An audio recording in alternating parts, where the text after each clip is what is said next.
Okay guys, I'm gonna continue my, life experience videos with, me talking about what, I think you need to be a true coaster enthusiast. Like, what are the steps of getting into the community?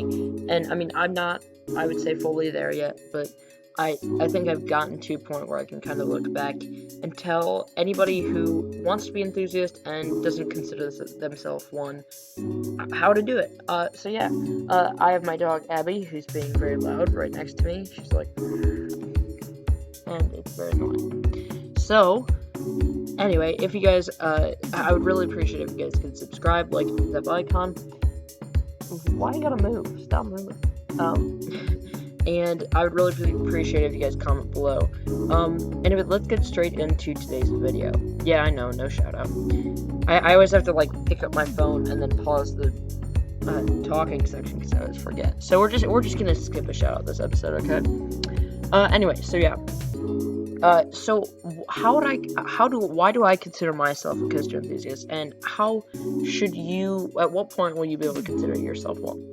So I consider myself an enthusiast because I've been to the arguably best theme park in the world, and I would consider that Cedar Point, not Disney, guys. Sorry.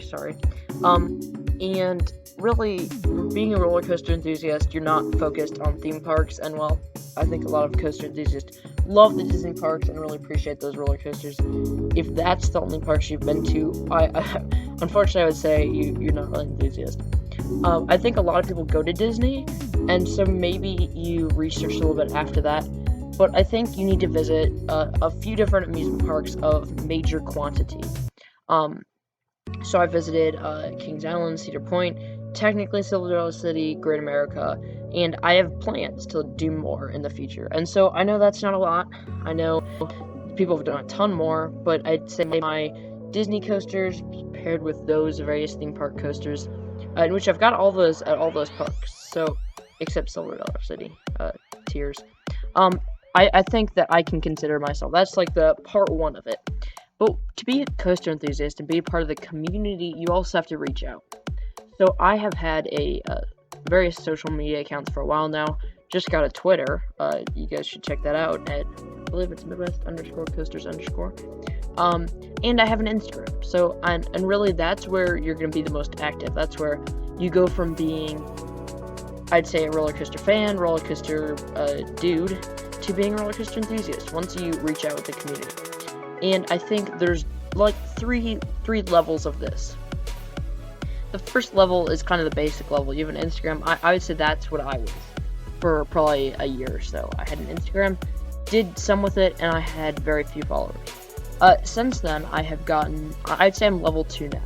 I've gotten on a Discord server. Someone invited me, very nice. It's not Coasters, it's not Thrills United, but it's, I believe, Coaster United, I think, who invited me.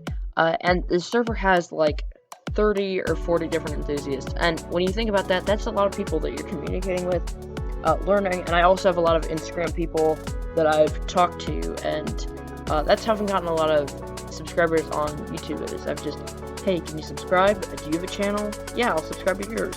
It's kind of those small things that once you move on from being a typical enthusiast to becoming, I would say, the level 2.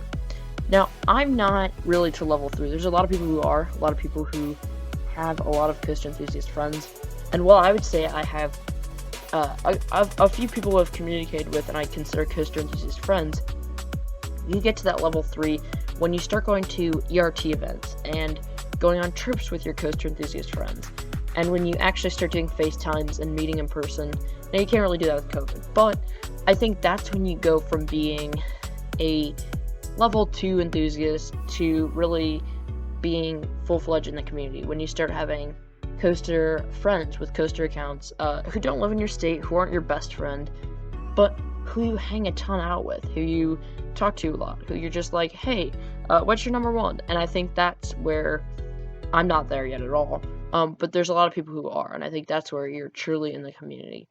And I think some people could be in the community with hundreds of credits, but I don't think you're really in the community. You could be a coaster enthusiast, but you're not really in the community until you reach that level 2 or level 3. And I think I don't have a ton of credits, but at least I'm able to communicate and talk with other enthusiasts, whereas I feel like a lot of people do maybe have 300 credits, but the only person they communicate with is their dad. And while I'll admit I've gone to my dad with a lot of parks, I've also gone with friends who aren't enthusiasts. And I think once I get to the point where I'm going with other enthusiasts, I think that's where I'll reach level 3.